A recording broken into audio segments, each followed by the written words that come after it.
Aleluia. Podeis assentar, queridos. Glória a Deus. Boa noite, graça e paz. Amém. Que o Espírito Santo possa nos conduzir a toda a verdade que é Cristo. Amém. Glória a Deus. Nós chegamos essa madrugada, especificamente 3 horas da manhã. Estávamos em São José do Rio Preto. Pregamos sábado à noite, domingo de manhã, domingo à noite, segunda à noite, terça à noite. Saímos de lá ontem 10h30 da manhã, 10h30 da noite, chegamos 3h10 da manhã. Amém? Glória a Deus, o Senhor é bom. Segunda-feira que vem nós estamos embarcando para o Peru. Vamos viajar segunda e voltar na outra segunda. Vamos passar 8 dias ministrando na cidade de Ayacucho, ministrando sobre liderança,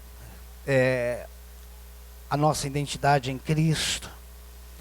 Amém? Glória a Deus. Queridos, é importante nós entendermos que Jesus, ele não é um resultado. Jesus é uma condição. Essa condição, ela nos proporciona resultado. Mas nem todos que obtêm o resultado, obtêm a condição. Deixa eu voltar isso para você entender. Jesus, ele não é um resultado. Jesus é uma condição. E nem todos que obtêm o resultado, obtêm a condição. Mas quando alguém obtém a condição, pouco importa o resultado. Eu não estou falando que o resultado não é bom. Todo resultado é bom, irmãos. Todo resultado que eu digo assim, você estava enfermo, foi curado, isso é maravilhoso. Você estava precisando de um recurso financeiro, o recurso chegou, isso é maravilhoso. Você estava com a dor, essa dor saiu, glória a Deus. O resultado, ele é bom. Só que, enquanto nós não entendemos que Deus nunca quis nos dar um resultado, Deus quis nos dar uma condição, para nós vivermos acima do resultado. Por que que Paulo disse assim, olha, eu já aprendi a viver bem em toda e qualquer situação. Ele não estava falando que a situação ruim era boa, mas ele aprendeu a viver bem quando a situação era ruim. Uma igreja que não amadurece, ela está sempre buscando o resultado. E deixa eu te falar, o resultado faz parte de tudo aquilo que Cristo fez no Calvário por nós. Amém? A cura, a bênção, o milagre, é direito nosso. Nós só precisamos entender que existe um lugar sobre modo elevado, que é o lugar da condição. Todos nós sabemos que Deus não faz acepção de pessoas, amém? Eu já falei isso aqui dezenas de vezes, nisso que eu vou voltar a introduzir. Deus não faz acepção de pessoas, todos nós somos amados de igual modo, sim ou não? Ainda que às vezes pareça que não, né? Mas todos nós somos amados de igual modo. Todos nós somos comprados pelo mesmo preço, amém? Amém? E todos nós estamos no mesmo lugar em Cristo, sim ou não? Estamos no mesmo lugar. Você foi comprado pelo mesmo valor que eu. Deus te ama tanto quanto ama a mim, e ama a mim tanto quanto ama você. Todos nós que nascemos de novo, estamos assentados nas regiões celestiais em Cristo. Amém? Você concorda com isso? Porque Deus não faz acepção de pessoas. Se todos nós fomos comprados pelo mesmo preço, somos amados de igual modo, estamos todos no mesmo lugar, o que fará a diferença? O que faz a diferença entre um e outro? Se todos nós somos comprados pelo mesmo preço, somos amados de igual modo, estamos todos no mesmo lugar, o que fará a diferença? Existe uma linha muito fina entre a meritocracia e a graça. Existe uma linha muito tênue entre meritocracia. O que é meritocracia? É eu conseguir as coisas por mérito. E o que é a graça? É tudo aquilo que Ele me deu sem que eu fizesse nada. Ok? Existe uma linha muito fina. Se por um lado nós temos um povo tentando agradar a Deus, de alguma forma. Tem outro povo que não tem nenhuma atitude relacionada a isso. Deixa eu te falar uma coisa, irmãos. Creia você no que vai ouvir agora ou não. Deus não se agrada com o que você faz. Deus se agrada quando Ele vê Cristo vivendo em você. Deus não se agrada porque você é bom. Deus se agrada quando a justiça de Cristo se manifesta na sua vida. Dá para você entender isso? Então desista de tentar agradar a Ele, porque Ele não é agradado por ações suas. Deus se agrada de Cristo. E o que Ele quer é Cristo sendo formado em nós. Então, por mais que estejamos todos no mesmo lugar, nós podemos ser passivos a isso. Se nós não tivermos entendimento do que é a vida cristã, nós podemos nos tornar passivos. Se por um lado tem pessoas querendo comprar, alcançar favor, não.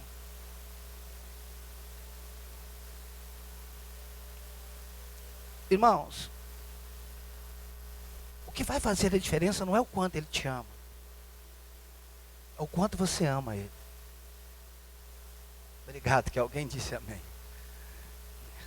Porque se Ele nos ama de igual modo, o que vai fazer a diferença é o quanto você ama Ele. Se nós estamos no mesmo lugar, por que uns conseguem usufruir e outros não? A primeira resposta é porque Deus quis dar. Não, mas a Bíblia não diz que Deus quis dar. A Bíblia diz que Ele deu. A Bíblia não diz que Ele vai nos abençoar. Efésios 1:3 diz que Ele nos abençoou.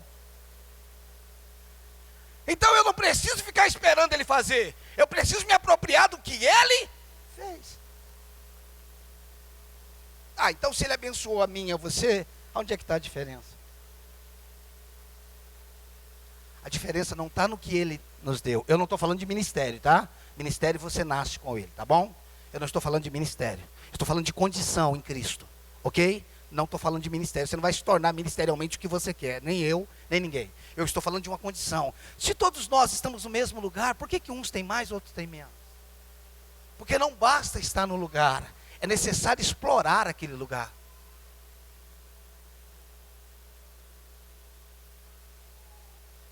Você pode entrar numa casa, você pode entrar na minha casa, por exemplo, e ficar na sala. Sim ou não?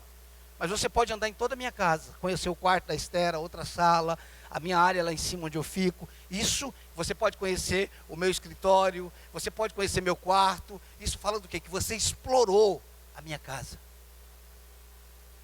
Mas todo mundo que vai na minha casa anda em todos os lugares? Não. O senhor está falando, pastor, que tem gente que nasceu de novo. Sim, ele tem vida, mas ele não anda nessa vida.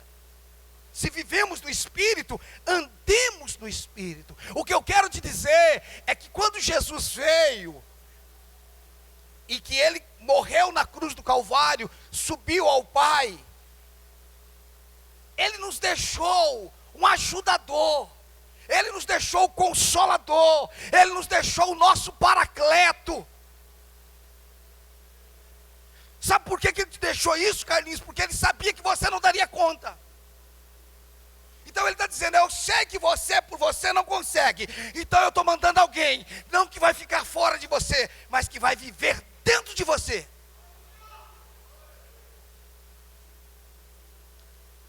E mesmo assim, não é mérito do Carlinhos. O Carlinhos se entrega a Ele, e Ele conduz o Carlinhos.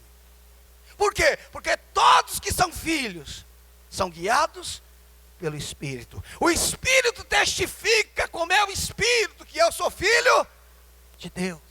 Não é que eu acho, é que Ele testifica aqui. Eu quero te dizer, irmãos, que nós podemos ser passivos, mesmo estando em toda essa condição. Nós deveríamos ser o povo mais feliz da terra. Deveria. Pastor, feliz. Feliz, você não sabe como é que eu estou, irmãos. Quem está em Cristo, se amanhã morrer, aí que ele está bem. Mas a gente não vê isso, né? A gente só vê quando está bem, quando tem dinheiro, né? Pois é, tem gente que só tem dinheiro, mas é miserável, pobre, cego e nu. Tem gente que está sofrendo porque não tem mulher. E tem uns que estão sofrendo porque arrumou mulher. Tem gente que está sofrendo porque está desempregado, irmãos. Vocês há de convir comigo que tem gente que está sofrendo porque está empregado. Tem coerência com o que eu estou falando ou não? O que eu quero dizer é que não é uma questão de resultado, é questão de uma condição. Quando eu tenho uma condição, irmãos, não importa o resultado, eu vivo acima disso. É isso que eu preciso entender, irmãos. Quem vive por um resultado hoje, vai buscar outro resultado amanhã. Quem vive uma condição, não está mais atrás de resultado. Por quê? Porque o que Deus faz, não é o que Ele tem. O que Deus faz, é o que Ele é. O que Deus faz, não é o que Ele tem. Então eu não preciso buscar o que Ele tem. Eu quero só conhecer quem Ele é. E é isso que vai fazer a diferença. O que eu quero te dizer, irmãos, é que a vida cristã precisa ir além de um culto de quarta. Precisa ir além de uma noite de domingo. Precisa ser uma vida. Abra a tua Bíblia comigo em Tiago, irmãos. Evangelho, as cartas de Paulo, desculpa, carta do Tiago. Tiago capítulo 3, fica depois de Hebreus.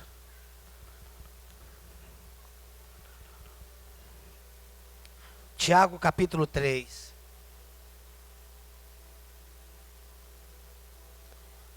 Acharam? Escute, irmãos. Abre Tiago e olhe para mim. É muito bom quando você vê resultados acontecendo. E durante muitos anos da minha vida, agora dia 28 de abril, faz 22 anos que eu sou pastor de igreja. E talvez poderia dizer, eu acho que eu não estaria errado, que eu sou pastor da mesma igreja. Saí de uma denominação, mas o povo estava com a gente. Então eu sou pastor da mesma igreja desde 22 anos de idade. Vou fazer 44, dia 10 de abril. Fui para o ministério dia 28 de abril de 97.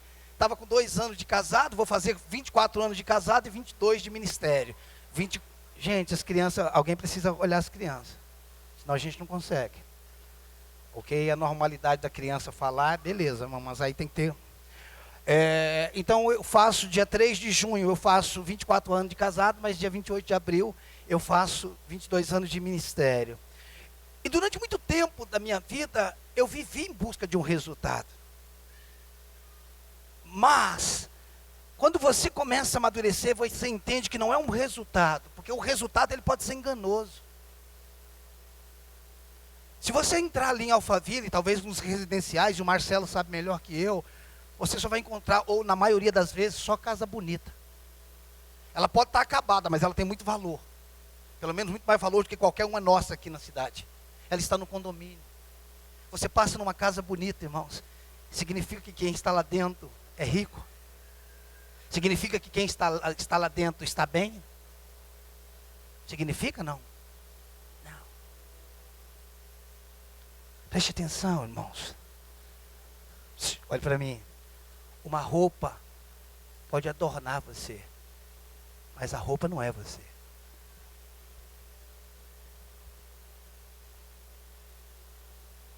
Uma joia, um anel, pode adornar você, mas isso não é você. O seu carro ali fora pode fazer você ter presença, mas isso não te garante a presença. Dá para você entender isso? O que eu quero que nós entendamos é que a nossa vida precisa ir além de um estereótipo. Ela precisa ir além de uma aparência. Cristianismo não é o homem melhorando o seu exterior. Cristianismo é uma nova vida crescendo em nós, que é a vida de Jesus Cristo. Cristianismo não é o homem com a cara melhor, mais feliz. Não, ainda que ele vai ficar mais feliz se ele estiver em Cristo. Mas o cristianismo não é um homem com aparência melhor. Porque não adianta nós mudarmos o exterior e o interior não ser mudado. Vamos ler Tiago, irmãos. Capítulo 3, versículo 1. Meus irmãos, não vos torneis muitos de vós mestres, sabendo que havemos de receber maior juízo. Porque todos, olha o que diz, porque todos tropeçamos em muitas coisas. Se alguém não tropeça no falar, é perfeito varão, capaz de refrear também todo o corpo. Olhe para mim, se ele não tropeça no falar, ele controla todo o corpo. Mas Tiago já começa dizendo que todos tropeçam. Tropeçamos em muitas coisas, ok? Versículo 3. Ora, se pomos freio na boca dos cavalos para nos obedecerem, também lhe dirigimos o corpo inteiro. Observar igualmente os navios que, sendo tão grandes e batidos de rijos ventos, por um pequeníssimo leme, são dirigidos para onde quer que queira o impulso do timoneiro. Assim também, perceba, quando ele fala assim também, ele está falando, é igual, é semelhante, assim também a língua. A língua é como um freio de um cavalo que coloca, é como como é que fala? O leme, não é isso? O leme, a língua é como isso, porque serve para controlar, serve para direcionar. Vamos lá? Ora, a língua é fogo. Olha, irmãos, a língua é fogo. Pastor, nessa noite você vai falar sobre fofoca? Não, eu vou ficar tranquilo. Ora, a língua é fogo. É mundo de iniquidade. A língua está situada entre os membros do nosso corpo e contamina o corpo inteiro. E contamina o corpo inteiro. E não só põe em chamas toda a carreira da existência humana, como também é posta ela mesma em chamas pelo inferno. Tudo isso quem faz? Diga a língua. A língua. 7. Pois toda espécie de feras, de aves, de répteis e de seres marinhos se doma e tem sido domada pelo gênero humano. A língua, porém, nenhum dos homens é capaz de domar. Ou seja, o cara doma até um leão, irmãos, mas não doma a língua. A língua, porém, nenhum homem é capaz de domar. É mal incontido, carregado de veneno mortífero. Com ela bendizemos ao Senhor e Pai. Também com ela amaldiçoamos homens, feito à semelhança de Deus. 10. De uma só boca procede bênção e maldição. Meus irmãos, não é conveniente que essas coisas sejam assim. Acaso pode a fonte jorrar do mesmo lugar o que é doce e o que é amargoso? Acaso, meus irmãos, pode a figueira produzir azeitonas ou a videira figos? Tampouco a fonte de água salgada pode dar água doce. Ele está dando vários exemplos, mas o ênfase aqui que faz tudo isso, quem é? A língua. Provérbios diz, o poder da vida e da morte está na língua. E quem bem utiliza, comerá do seu fruto. Por que o senhor está lendo esse texto, pastor? Para que você entenda o poder que tem a língua. E como eu posso usar ela, ou usá-la de uma forma sobrenatural. Eu posso incendiar uma floresta com a língua. Ou seja, existe uma importância na língua, sim ou não? Quando você olha, quando você lê um texto desse aí, você percebe o quanto que ela é poderosa. Agora abra comigo, vai para Coríntios. 1 Coríntios.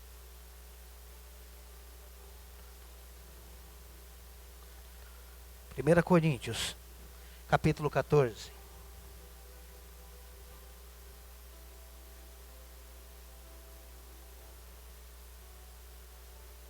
1 Coríntios 14. versículo 14. 14 de 1 Coríntios, acharam? Diz assim: porque se eu orar em outra língua, olha a língua aqui de novo.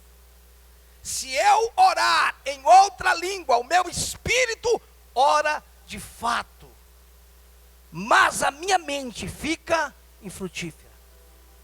Se eu orar em outras línguas, meu espírito ora de fato, mas a minha mente fica infrutífera. O que é que Paulo está nos ensinando aqui? Nós vamos ler, mantenha aberto em 1 Coríntios. O que é que Paulo está nos ensinando sobre a questão do falar em línguas? A importância de nós edificarmos o nosso espírito. Porque quem ora em outras línguas não fala a homens, mas em mistério fala com Deus. Se nós não entendermos a importância de orarmos em outras línguas, eu quis mostrar, pastor, então o senhor está falando que a minha língua é poderosa. Quando você empresta, porque quem ora em línguas é você. Mas quem faz ou quem desenvolve a oração é o Espírito Santo. Eu libero o falar em outras línguas, mas é Ele que intercede. E quando eu estou fazendo isso, orando em outras línguas, a minha mente está infrutífera. A minha mente vai sendo desativada à medida que eu começo a orar em línguas. Isso, claro, é um processo gradativo. Isso é um processo, irmãos, gradativo. À medida que você vai crescendo nessa chave que é a oração em línguas. Oração em línguas para edificação, porque existe oração em línguas para interpretação. Existe oração como sinais para os incrédulos. Existe gemidos do Espírito. Existe oração em línguas para edificação. Os outros três, nós não temos domínio sobre ele. Mas esse quarto, nós temos poder sobre ele.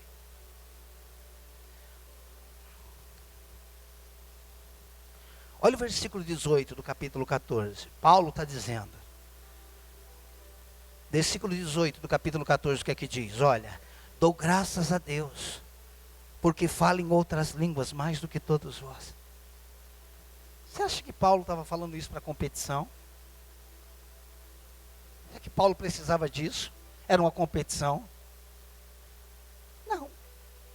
Por que Paulo está dizendo, dou graças ao meu Deus, que fala em línguas mais do que todos vós? Ele está dizendo, eu descobri um segredo. Eu sei qual o segredo. Eu encontrei um caminho. Enquanto, queridos, nós não entendermos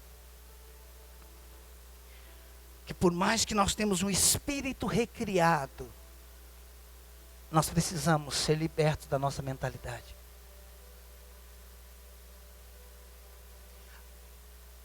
O problema de muitos dentro da igreja não é que não nasceram de novo, ainda que tem muita gente dentro da igreja que não nasceu de novo. Mas não é que não nasceram de novo, é que tem uma mente velha. Tem uma mente que não foi resolvida. No domingo eu quero falar sobre isso. Deixa eu te falar, irmãos. Só abrir um parênteses e fechar. Todo problema que você tem com alguém revela que você tem um problema com você.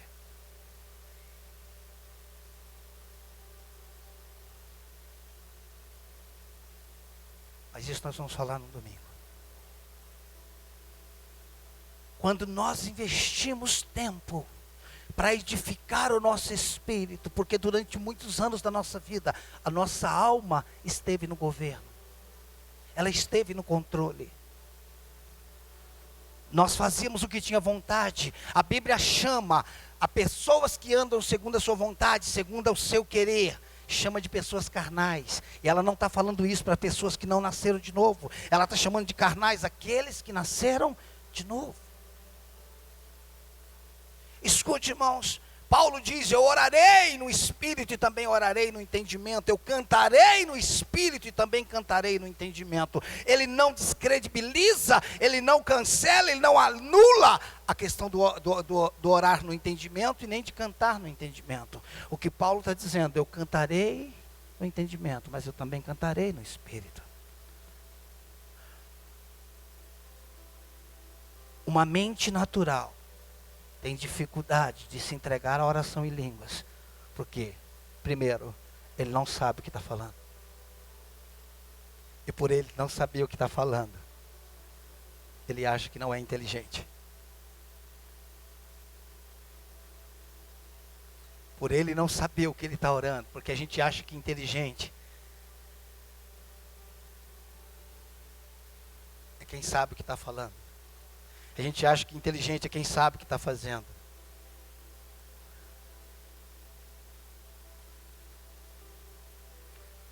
Nós só sabemos, irmãos, presta atenção no que a Bíblia diz em João capítulo 3, o vento sopra onde quer. Ouvimos a sua voz, mas não sabemos nem de onde vem e nem para onde vai. Assim é todo aquele que é. Qual é o nosso problema, irmãos? Qual é a nossa dificuldade de andar com Deus? A gente quer saber de onde veio e para onde vai. E quem anda com Ele não sabe nem de onde veio e nem para onde vai. Essa foi a questão. E essa foi, podemos dizer, a graça sobre Abraão. Ele saiu sem saber para onde ia e ele confiava. Cristianismo, irmãos, não é saber para onde está indo, é confiar em quem está te levando. Cristianismo não é saber para onde eu estou indo, é confiar em quem está te levando.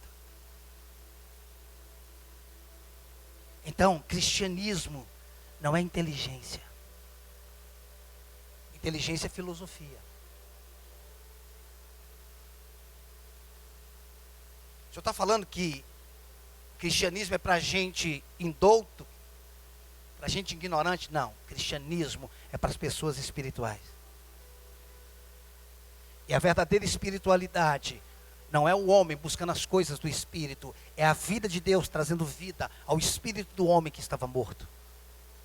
Essa é a verdadeira espiritualidade.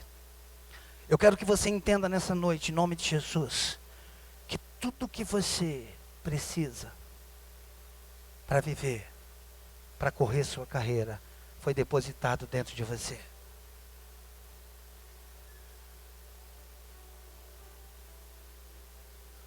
Tem gente que diz: pastor, eu não tenho fé. Se você não tem fé, você não é salvo. Porque pela graça sois salvo, mediante a fé. Então, se você não tem fé para coisa nenhuma, você não tem fé nem para ser salvo. Se você querer que é salvo, então você tem fé. Se você querer que é salvo, então você tem fé. Preste atenção, irmãos. Eu preciso crer, irmãos, em quem eu sou e deixar de crer em quem eu era.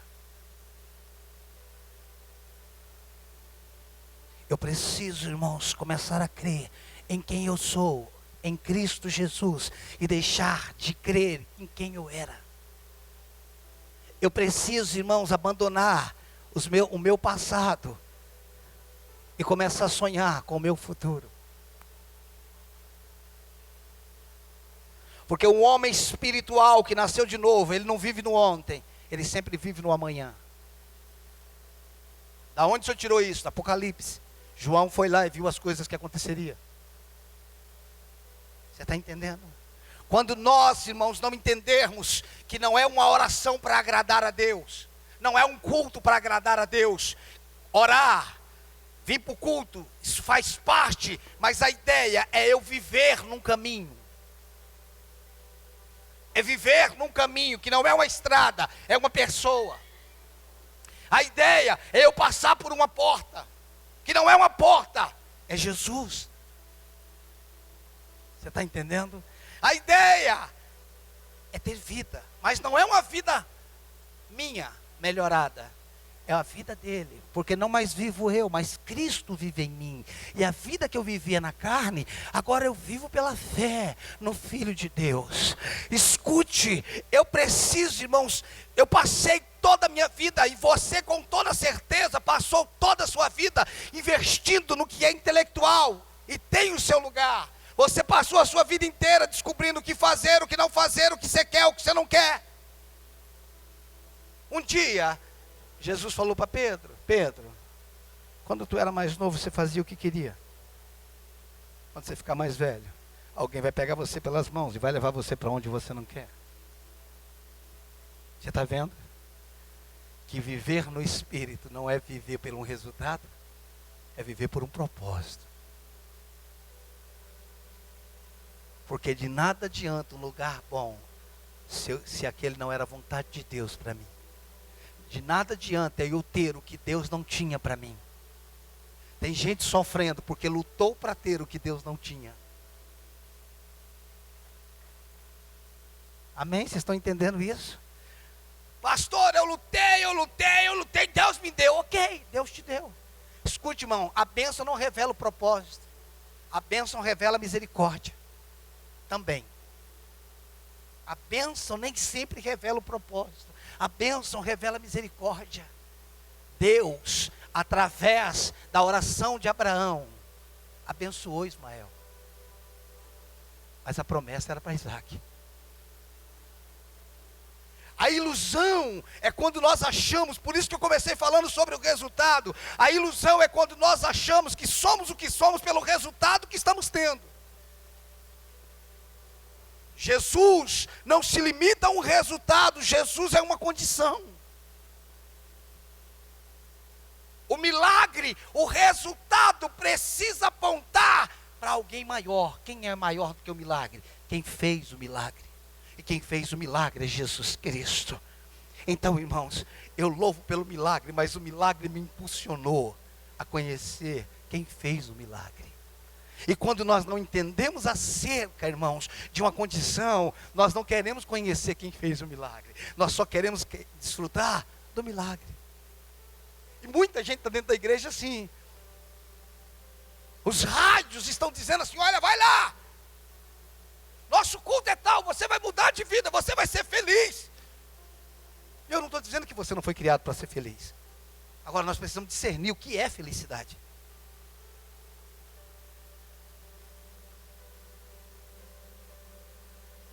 Às vezes eu ligo o rádio e aí tem um testemunho dizendo assim: olha, Deus abriu as portas, eu estou trabalhando em 2 empregos. Eu falo: nossa, é o pai do Cris.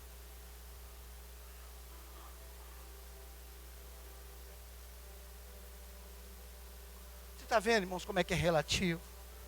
Para alguns trabalhar em 2 empregos é bênção. Você quer essa bênção, irmão?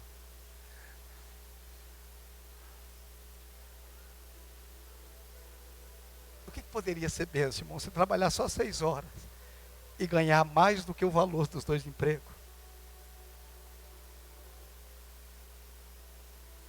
Você está entendendo? O que eu quero te dizer, irmãos, é que Deus tem muito mais. Eu creio que Deus, irmãos, Deus me fez, Ele me terminou antes de começar. Ele diz que só tem pensamentos de paz e não de mal acerca de mim e de você. Então não venha com essa historinha que Deus preparou um dia ruim. Eu entendo que às vezes nós achamos ruim aquilo que é bom, mas não pensa que Deus criou doença para mim, que não vem com essa conversa, porque Ele é bom o tempo todo, Ele é bom. A Bíblia diz que nós somos a menina dos olhos do Senhor. Então não venha com essa conversinha. Ele me criou, Ele me terminou, Ele me amou, Ele me ama, Ele é louco por mim, Ele é louco por você. Então eu tenho que ter certeza, tudo que eu preciso, se eu vou viver até os 80, está aqui dentro. Está aqui nas regiões celestiais em mim. Não é lá, pastor? Não, é lá e aqui. Porque eu estou lá e ela está aqui. Eu preciso confiar naquilo que Ele tem sobre a minha vida. Nós não podemos, irmãos, duvidar do amor de Deus. Agora eu preciso, irmãos, desenvolver, explorar este lugar, essa vida que eu recebi no Senhor. É por isso, irmãos, que nós temos chamado vocês, vamos orar, irmãos. Amanhã tem oração às 19h30.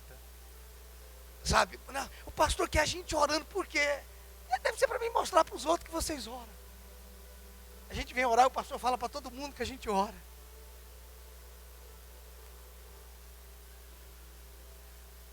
Não, irmãos. Quem tem boca vai a Roma, mas você só leva pessoas ao lugar que você está ou esteve. Quem tem boca vai a Roma, como diz o ditado, mas você só pode levar a pessoa no lugar onde você esteve ou está. E isso tem mudado a minha vida. Isso tem mudado a minha vida. E o que eu quero que você entenda, irmãos, é que orar em outras línguas vai levar você para outra dimensão. Se você tiver coragem, irmãos, de passar um tempo orando todos os dias, no trem, no ônibus, no carro, indo para a escola, ou na sua casa limpando, se você perseverar, você vai ver a vida de Deus fluindo em você. Por quê? Porque não vai depender de uma quarta-feira à noite. É maravilhoso estarmos aqui, irmãos, recebermos uma palavra, sermos ministrados, adorarmos ao Senhor nessa unção que estava fluindo aqui. Mas eu preciso entender, irmãos, que aqui é o lugar onde eu recebo, mas quando eu sair daqui é o lugar onde eu pratico. Eu preciso viver isso. Eu preciso, irmãos, entender que se Ele me der uma língua, eu posso usar ela para o mal, ou eu posso usar ela para o bem. Eu posso usar ela para destruição, para tocar fogo em alguém, ou para incendiar a minha vida com a presença do Senhor. Você está entendendo? Tem gente, irmãos, que está tentando se intelectualizar, conhecer mais, mas todo nível de conhecimento está aqui. Deixa eu te falar, isso não vai mudar a tua vida. Isso não vai mudar a tua vida. O que vai mudar a tua vida é quando o Espírito começa a ministrar a palavra no seu interior. Jesus falou, as palavras que eu vos digo são Espírito e vida. Quando Jesus pregava, todos diziam, ele prega como quem tem autoridade. Por que ele está dizendo que ele prega? Porque os outros não tinham autoridade, eles tinham uma lei, eles tinham uma regra, mas eles não tinham vida. Mas Jesus, ao sair das águas, o Espírito Santo desceu sobre ele. A Bíblia diz que ele foi ungido com o Espírito de poder e graça. Jesus foi ungido pelo Espírito, irmãos, e quando ele falava, era o Espírito fluindo através dele. Pastor, ele era Deus, mas ele era homem, mas ele era Deus. Ele se esvaziou, ele não veio aqui com uma força sobrenatural, ele veio aqui como homem. A força sobrenatural que ele tinha, é a força sobrenatural que está disponível para nós, que é o Espírito que foi liberado para viver dentro de nós. Deixa eu te falar uma coisa, irmãos. Se você quer uma igreja para receber, depois de 7 semanas, uma bênção, você está no lugar errado. Eu não vim aqui para ministrar uma bênção para você. Eu estou aqui para ministrar como ser abençoado. Eu não estou aqui, irmãos, para resolver uma situação na sua vida. Porque não adianta resolver uma situação física e não resolver o problema da tua eternidade. Dá para você entender isso? Não adianta você dar comida física e não dar comida que leva para a eternidade. Você está entendendo? É por isso que eu não creio em obra social sem vida de Cristo. Porque obra social sem vida de Cristo mata a fome de hoje, mas não traz fome. Não mata a fome, não sacia a fome da eternidade. Você está entendendo? Irmãos, volta lá, quando eu falo volta lá, vai para Colossenses, porque eu preguei isso aqui esses dias. Colossenses.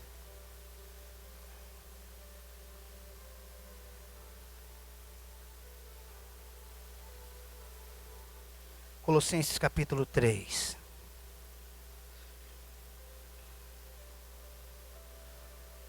Colossenses capítulo 3. Acharam? Versículo 1 diz assim: portanto, se foste ressuscitado juntamente com Cristo, buscai as coisas lá do alto. Você morreu com Cristo e ressuscitou com Ele? Buscai as coisas lá do alto, onde Cristo vive, assentado à direita de Deus. 2, pensai nas coisas lá do alto, não nas que são aqui da terra. Pastor, é errado pensar nas coisas da terra? A ideia nunca foi que você pensasse nas coisas da terra, foi que você pensasse nas coisas dos céus e manifestasse os céus na terra. Você está entendendo? A ideia, queridos, nunca foi uma terra boa, mas o céu abençoando a terra. É por isso que você tem parte de você que é celestial e tem parte de você que é terrena. Por quê, irmãos? Não é... Abra comigo em Hebreus. Um pouquinho para frente. Hebreus 11, vamos.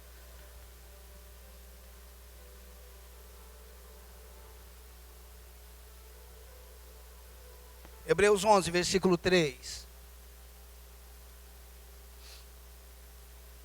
Acharam? Diz assim: pela fé entendemos que foi o universo formado pela palavra de Deus. Presta atenção agora. De maneira que o visível veio a existir das coisas que não aparecem, ou das coisas invisíveis. Tudo que existe, irmãos, visível, veio do invisível.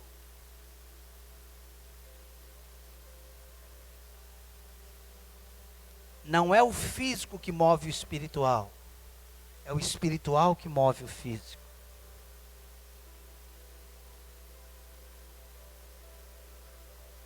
Não é o homem que move Deus, é Deus que move o homem. Amém? Escute, não somos nós fisicamente que movemos o mundo espiritual, é o mundo espiritual que nos move. Nunca foi de fora para dentro, sempre foi de dentro para fora. Nunca foi do físico para o espiritual, sempre foi do espiritual para o físico. Primeiro o espiritual, depois o físico. Se nós não entendemos isso, nós queremos resolver as coisas naturais. Irmãos, nada estará resolvido se você não tiver resolvido espiritualmente. Não adianta se tudo na sua vida está bom, está bem, mas você não nasceu de novo. Você ainda não vive a vida que Cristo tem para você. Irmãos, isso tem sido tão claro para mim nesses últimos dias, nesses últimos meses. Sábado, eu estava dirigindo, indo para São José do Rio Preto. Eu pensando numa situação, pensei num determinado pastor, pensando ali, falando com Deus, falei: Deus, isso não está certo. O Espírito Santo falou para mim: o que é certo para você?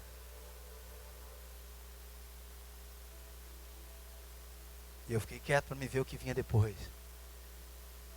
Ele falou: só chame de errado o que eu disser para você que é errado. Não crie fórmulas na sua cabeça para dizer que é errado, quando você não sabe o que de fato é errado. Irmão, aquilo foi tão forte a pancada, que eu fui para a igreja, eu peguei, quando eu fui deitar à noite, aquilo não saía de dentro de mim. Então você está dizendo que você não pode ver nada de errado, não é isso que eu estou falando, irmãos.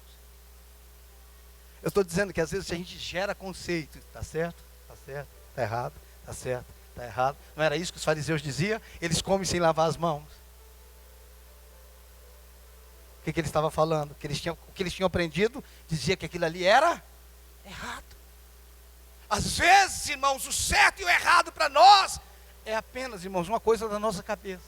E aí a gente pensa que ser crente é o seguinte: é fazer o que é certo e não fazer o que é errado. Não, agora eu estou indo para a igreja, agora eu só estou fazendo o que é certo. Mas quem falou para você que fazer o que é certo é ser crente? Cristianismo, irmãos, o ser cristão e o não ser cristão não significa o certo e o errado. Tá, pastor, o que é que significa? Significa entre o morto e o vivo. O salário do pecado? A morte. Quem está vivendo no pecado está onde? Na morte. E quem nasceu de novo tem a vida, está vivendo no pecado? Isso tem alguma coisa a ver com certo ou errado, primariamente? Não, isso vai resultar no que é certo. Mas o cristianismo não é o certo. E o pecado não é o errado. Porque tem gente que não nasceu de novo e não faz o que é errado. E isso não garante que ele está certo. O que é certo, irmãos? É a vida de Deus fluindo em você. Você pega um comportamento, irmãos. Um gosta de festa, o outro não gosta. Quem está certo? Um gosta de lasanha de molho branco. Eu não gosto. Quem está certo? Irmão? Isso não é questão de certo. Pastor, mas o senhor está falando de pecado. Eu estou falando de certo. De forma como... Não, irmãos. Isso não tem a ver de certo. Tem a ver de paladar. Por que você não gosta? Eu não sei, eu não gosto. Não me chame para comer lasanha de molho branco. Nem creme de milho branco. Não me põe creme de leite em comida salgada. Eu não gosto. Por quê? Porque eu não gosto. E a pessoa fala, por que você não gosta? Porque eu não gosto. Eu não sei, mas eu não gosto.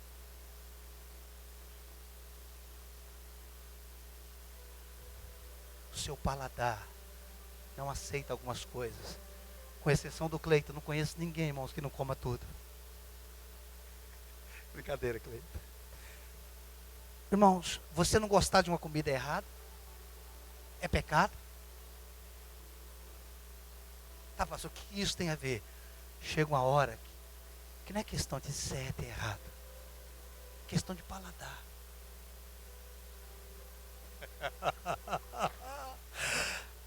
O pecado aparece e você fala, não gosto. Só branquinha, você fala, rapaz, só se for água. Com limão, só se for um tereré. Presta atenção, não é questão... Porque senão você vai falar, não rapaz, pelo amor de Deus, vai para lá, rapaz, isso é errado. Na minha igreja a gente não pode ir, pelo amor de Deus, o pastor lá proíbe. Quem falou que ser cristão tem a ver com o que o pastor deixa ou não deixa, mano?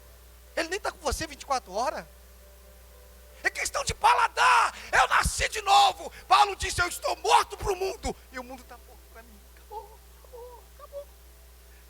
Aquele velho homem que gostava da prostituição, do adultério, do forró, do que for. Acabou. Eu tenho um novo paladar. Eu tenho uma nova vida. Você está entendendo isso?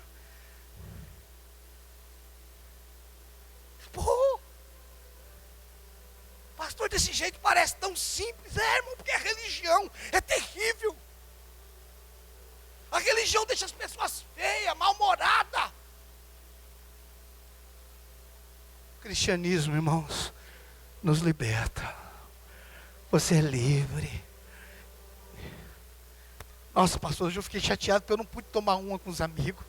Você não nasceu de novo, cara. Você está chateado com isso?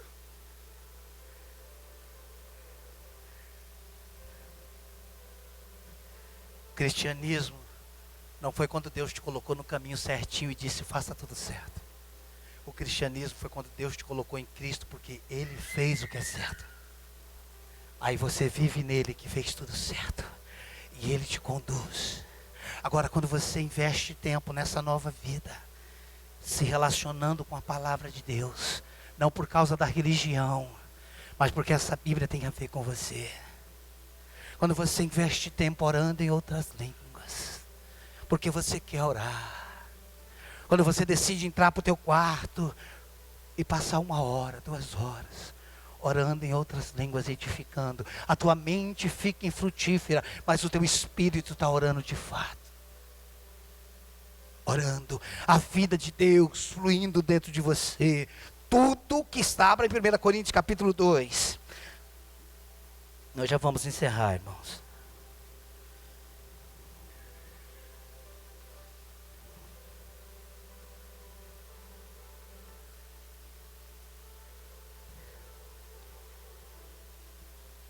Primeira Coríntios capítulo 2. Acharam? Versículo 9.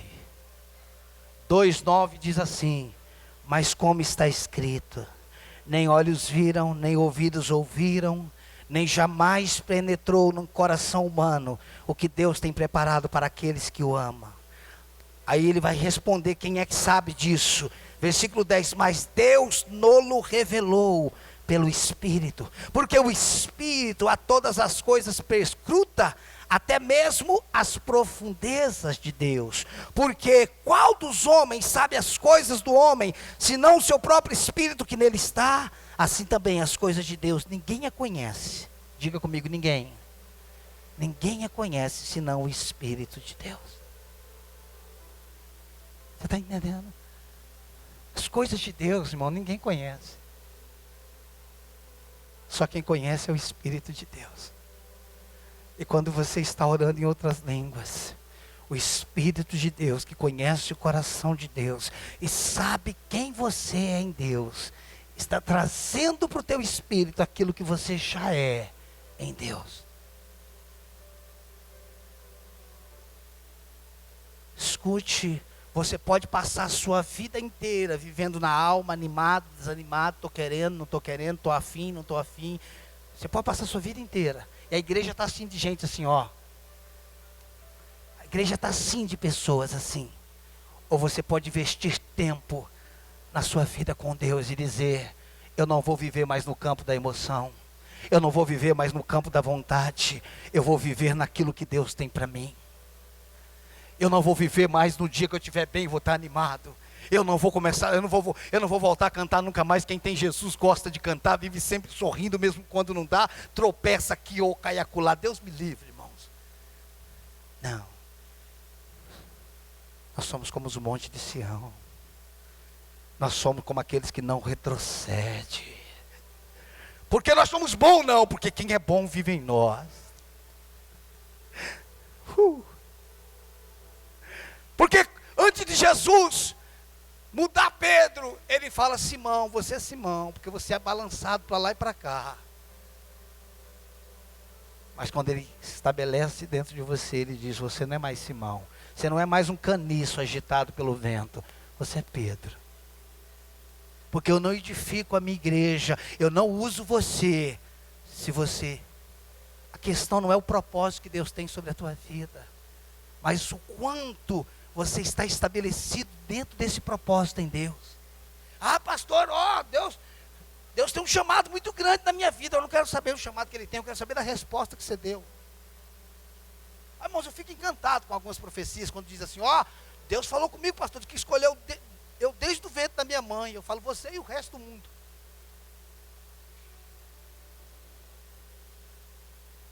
Para de chover no molhado, irmão. Deus falou que me ama muito. É mesmo? Glória a Deus, filho. Ele também me ama. Tem uma obra na sua vida, irmão. Sabe como é que você sabe que existe uma obra na sua vida? Você está vivo. Deus é um Deus de propósito. Deus não é Deus de acaso. Você é autêntico. Você não é uma cópia. Você é um original. Você não veio do Paraguai. Você é autêntico. Você é único. Não tem ninguém igual a você na terra. Sua impressão digital é única. Você é o único. Sabe o que Deus está dizendo? Eu não tiro xerox. Eu só trabalho com o original. Se você soubesse isso, uma depressão sairia da sua vida.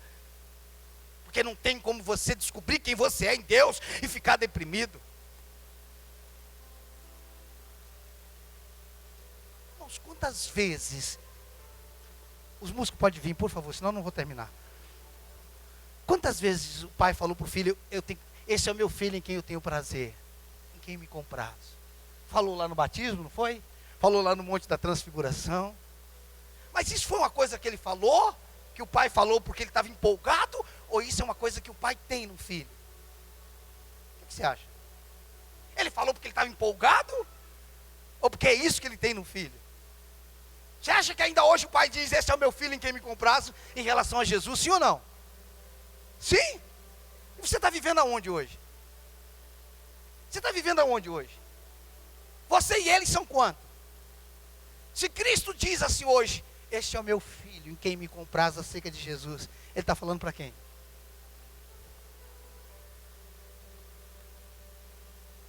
Ele tem prazer em mim. Quando é que Ele tem prazer em mim, pastor? Quando eu vivo essa vida que eu recebi. Ele não tem prazer quando eu acerto, e Ele não está decepcionado quando eu erro.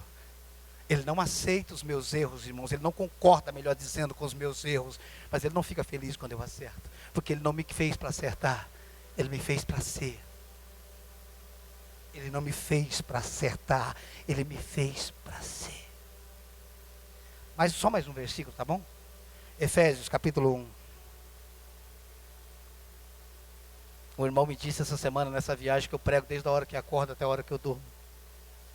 Eu falei que a gente só vomita o que a gente comeu. Não tem como ser diferente. Efésios 1, versículo 4. Diz assim: assim como nos elegeu, algumas versões diz elegeu, escolheu, predestinou, algumas versões diz isso. Assim como nos escolheu nele, antes da onde? Está vendo como é que Ele te escolheu? Está vendo como é que Ele tem um plano da sua vida? Não é no ventre da sua mãe, não, é antes. Antes da fundação, Ele não tinha criado nada. Você já estava nele. Dorme com esse barulho, irmão. Assim como nos escolheu nele, antes da fundação do mundo, vírgula, tem um para. Tem para aí na sua Bíblia? Não é para você parar, é um para. O que é esse para? É indicativo, é o propósito. Para! Sermos santos.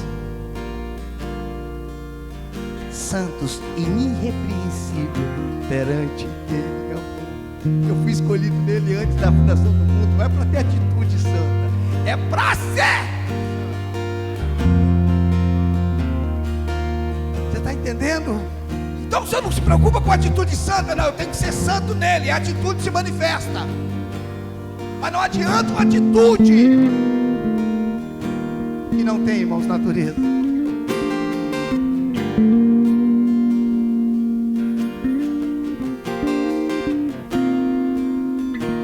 Você é o que é no Espírito. Você é o que é no Espírito. Você tem o que tem no Espírito. Você é o que é no Espírito. Você não é o que você sente. Você não é o que você ouve. Você não é o que o seu corpo está dizendo nesse momento. Você é o que é no Espírito. Você é o que é no Espírito. E chegou a hora de tudo aquilo que você é no Espírito se manifestar na carne. A alegria, a felicidade, a saúde do Senhor que está no teu Espírito se manifestar. Por isso eu ordeno nessa noite, em nome de Jesus, que toda dor, que toda doença desapareça agora. Agora eu ordeno, eu não estou te pedindo, eu ordeno que toda dor vá embora, porque a vida de Cristo está aqui, está em nós. Toda tristeza, toda angústia, sai em nome de Jesus. Toda preocupação, toda ansiedade, todo medo, o teu amor lança fora todo medo. O teu amor lança fora todo medo. Se coloque de pé, por favor.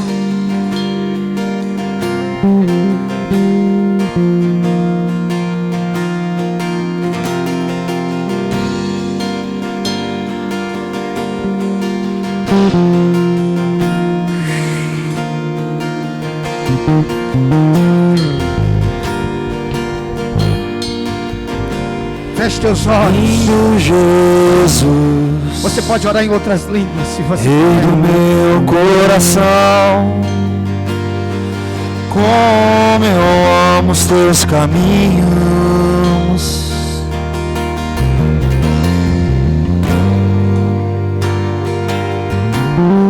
Lindo Jesus, estrela da manhã, eu cantarei a ti. O que posso te dar por tudo que tu és? Você me libertou. Você me libertou e me curou. Tu és bom. Pega tuas mãos, declara. Todo tempo és bom. Isso é uma verdade poderosa. Justiça está em ti. O teu amor, o teu amor, o teu amor. Teu amor é pra sempre. Tu és bom, tu és bom.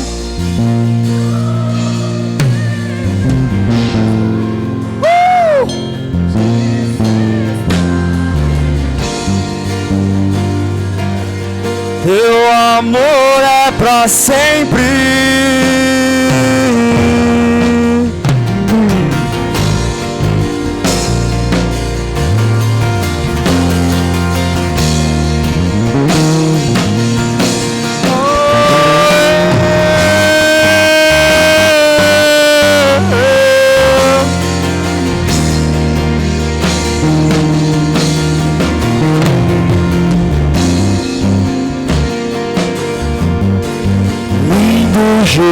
Jesus, Rei do meu coração, como eu amo os teus caminhos.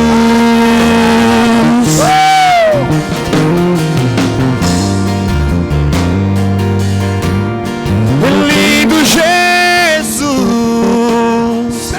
estrela da manhã, eu cantarei a ti. O que posso te dar por tudo que tu és. Você me libertou e me curou. Tu és bom, em todo tempo és bom. Justiça está em ti. Teu amor é pra sempre. Yeah. Tu és bom.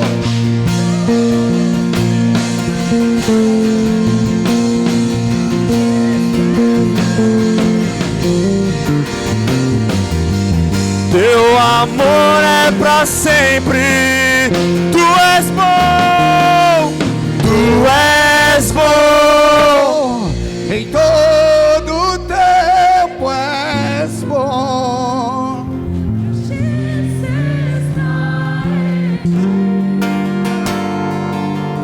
Teu amor é pra sempre.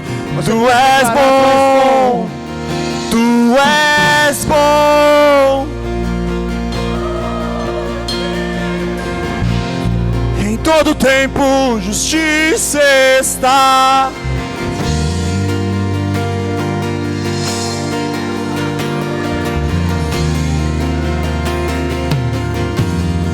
E o teu amor Dura pra sempre. dura pra sempre.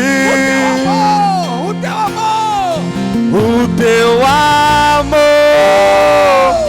dura. Levante sua voz e diga isso. O teu amor Dura pra sempre. Oh. o teu amor dura pra sempre. Tu és bom, diga.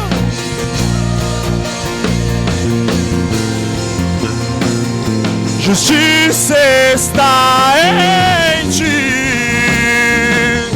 Teu amor é pra sempre. Tu és bom. Tu és bom.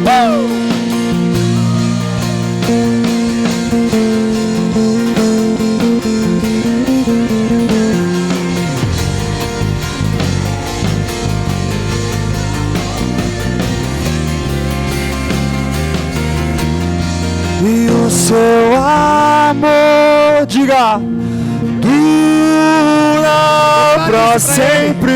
Declare isso pra ele, pra ele, pra ele, pra ele, pra ele. O seu amor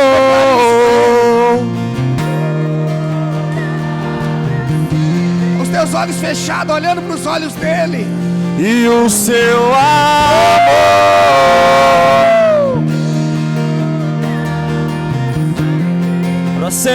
para sempre, o seu amor. Dura, dura, dura, dura. O teu amor, o teu amor.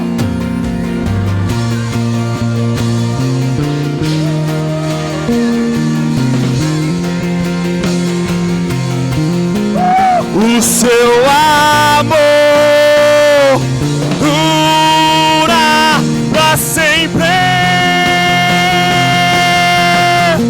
Tu és bom.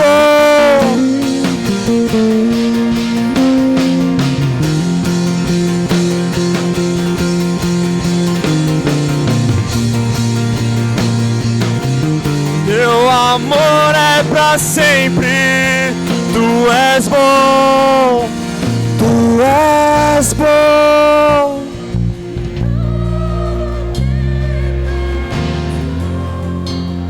Justiça está em ti. Teu amor é para sempre. Jesus, Jesus, Jesus.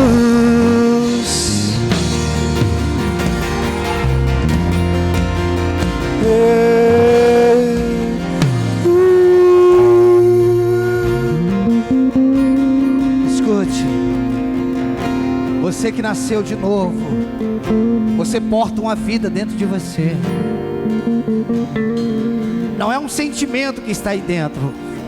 Esse sentimento pode existir, mas o que você tem dentro de você é uma vida. É a vida do próprio Deus.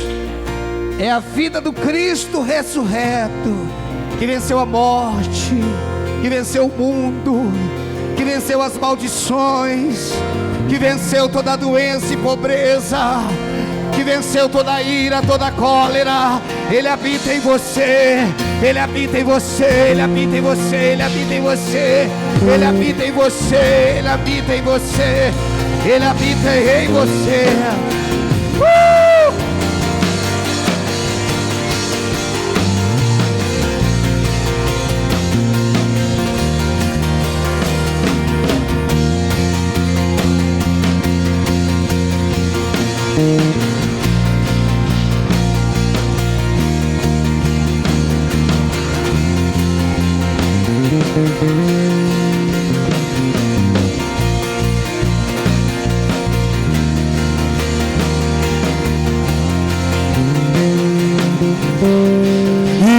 Seu amor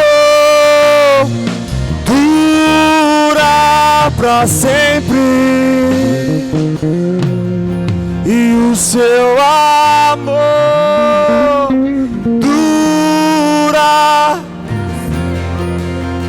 para sempre, sempre, sempre, e o seu amor.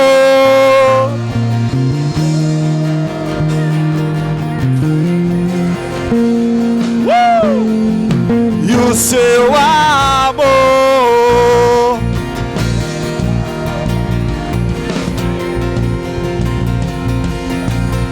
e o seu amor